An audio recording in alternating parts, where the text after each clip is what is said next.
আসমানি কোনো বন্দরে অজানায় চোখ পড়লো যে তোর চোখে, বোবা কথাগুলো আজ ঠোঁটে, তোর হাতে রেখে হাত পা বাড়ায়।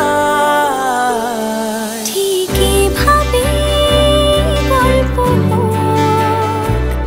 তোর দু চোখে রেখে চোখ, ঠিক এভাবে গল্প তোর দু চোখে রেখে চোখ।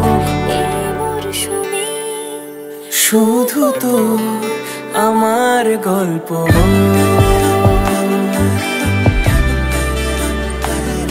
এই মরশুমে শুধু তো আমার গল্প।